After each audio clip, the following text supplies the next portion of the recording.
Oh, the referee has had an absolute mare here. And no, it's not because she's a woman, otherwise I'll have to take a second look at some of the referees in the Premier League, but it doesn't change the fact that yes, this should have not been disallowed for England.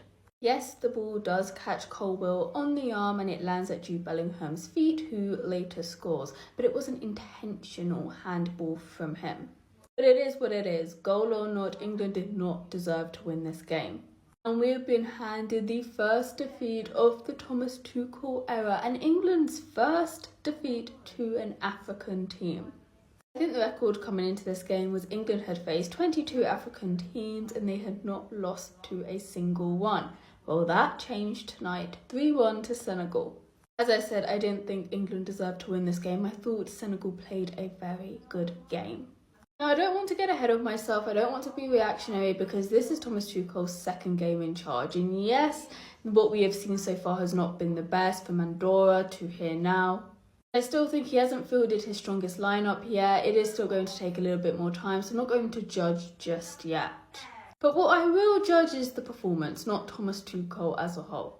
I honestly believe Senegal wanted it more. They were fighting for every ball, running down the attacks, dominating our backline.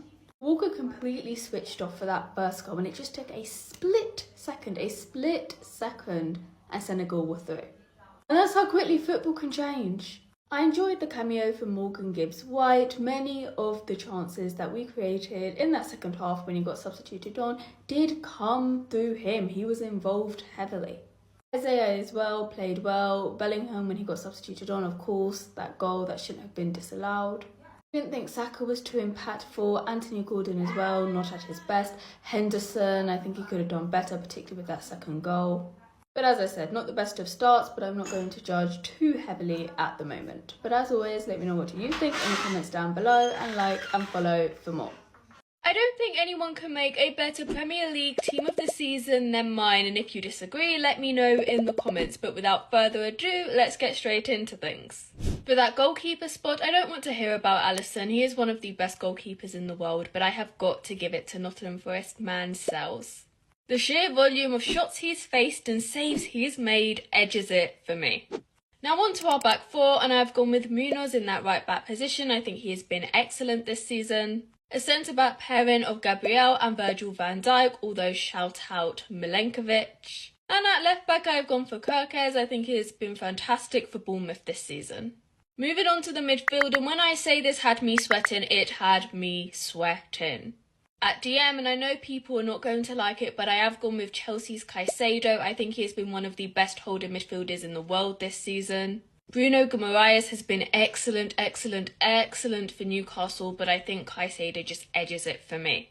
Now the next two was the hardest decision I had to make, but I have gone with McAllister and Gravenberch. When I say I was flip-flopping between Gravenberch and Tielemans, I am not making it up. It took me hours to make a decision. Tonali's name got thrown into the mix also, but I had to go with Gravenberch. He has been outstanding for Liverpool this season, and he's won the Premier League, so you know, there's that too. And finally, for our front three, Salah gets in every day of the week in that right wing position, one of the greatest Premier League seasons we have ever seen. I've gone with Brian Mbeumo for that left wing. I know he plays on the right, but had to get him in there. And then I put Isak at front. I think he has been so good this season. What has he got, like 23 goals? Yeah, he has to get in. But those are just my picks. As always, let me know what you think in the comments down below and like and follow for more. Right, so Portugal have won the Nations League. Spain are there watching them to lift the trophy as a sign of respect. And then Yamal is walking away before they lift it. He's weaving his way through the crowd and assumedly is going to go down the steps and into the dressing room. Now this, as you would expect, has sent the internet into complete and utter meltdown. You've got one side saying he is 17 years of age, he will mature, he will grow, he's obviously gutted with his team, with his performance. And then you've got the other side saying it is disrespectful, he should be there along with his teammates to watch Portugal lift the trophy. Personally, I kind of sit in the middle. I always want to give players the benefit of the doubt. We do not know what was going through his mind in that particular moment. And yes, I do understand it can be perceived as disrespectful, but it is true. He is 17 years of age. At 17, I was making a whole host of mistakes. You probably were as well.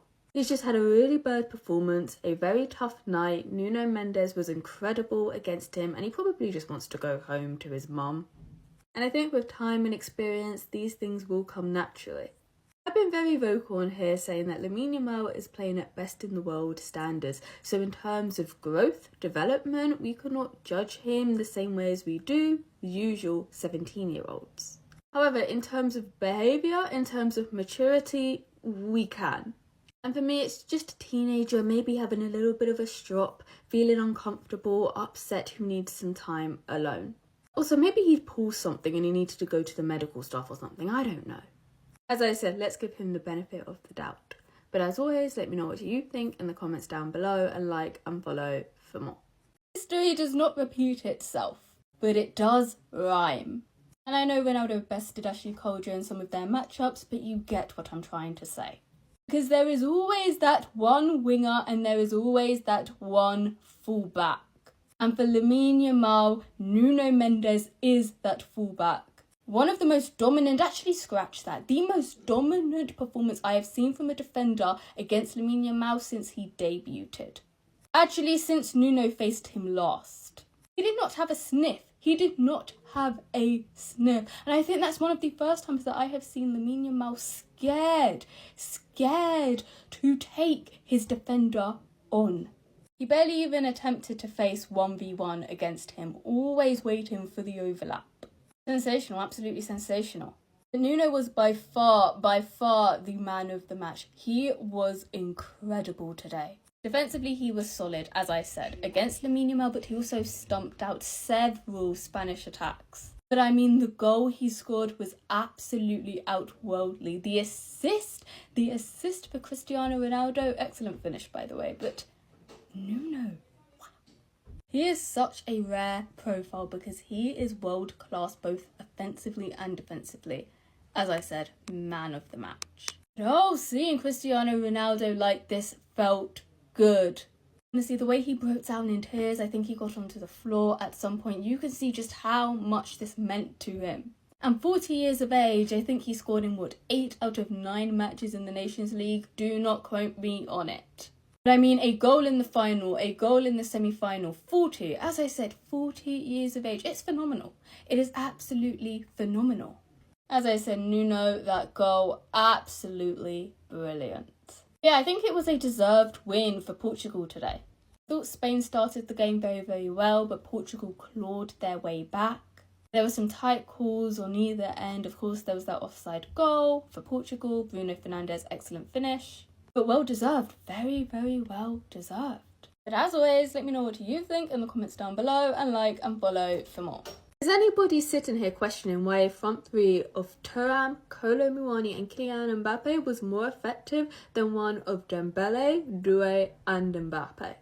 There is a lot to unpack here, let's get into things. Why did this front three work the way it did? Well, a few things. I don't think Ryan Cherki had a particularly great game for his standards, but I think there was a noticeable difference with him on the pitch. And that came from how easy it was for France to hit Germany on the counter.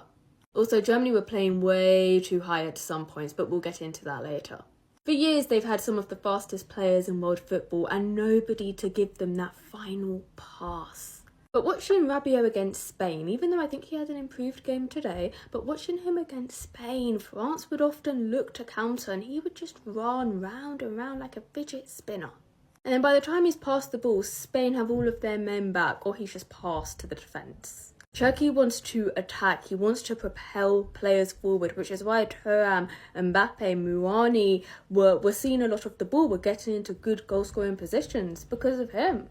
And that I think is something France has missed. I also think, and don't come for me for it, but I think there was a little bit of ego, a little bit of inexperience as well going on in that French game against Spain. Doué in particular, pretty inexperienced to the French national team, wasn't passing as much as he should have. Moving on, Deschamps should have started a backline similar to this against Spain. It was a much improved performance. Don't get me wrong, this is far from France's best and their absences were very clear to see. But still, I just think it worked better. Also, Tchouaméni was very, very good. Have to talk about the man of the match. 1 goal, 1 assist, should have been more. I thought his goal was excellent, the one he did score. I think he was very selfless in giving it to Olise. The pass, I mean, although he probably thought he wasn't going to beat Ter Stegen one-on-one. Let's be real, given the chances he was missing today. But I still think in terms of overall play, the goal he scored was absolutely phenomenal. I think it was very good from Mbappe, particularly in that second half. Deserved man of the match in my opinion. As for Germany, they're clearly missing some of their key players. Jamal Musiala, no Rudiger. I think Toni Kroos was a massive plus for them, and they, like Madrid, are struggling without him. There were countless opportunities for them to score, particularly Adeyemi. I thought he was a wild spark in that attack. But still, no end product when it mattered, and France, for the most part, defended well at times. But yeah, decent game, and on with the final. As always, let me know what you think in the comments down below, and like and follow for more. I mean, what did we expect from a lineup like this? I was bored, you was bored, the pigeons were probably bored. To be honest, that Madueke chance right at the end of England's game summed it up. Tommy Tuchel, Tommy Tuchel, Tommy Tuchel. Wow. I'm not going to be reactionary or anything like that. It was quite obvious the players were tired. Tuchel was testing up different players, getting a feel for things. It's not a big deal. People are going to make it a big deal because England only scoring 1 goal against Andorra is pretty pathetic. But at the end of the day, I don't really think you could take too much from this game. And I mean, Henderson in Big 2025. The viewers were not happy. England fans were not joyous. This was quite funny. Why does every new English manager feel the need to give Jordan Henderson a start? We aren't a charity. Get this old head out of the team. I don't know what else to say. Yeah, as you can see, there's not really anything to talk about. England went to Andorra, Kane scored a pretty nice goal, and that was that.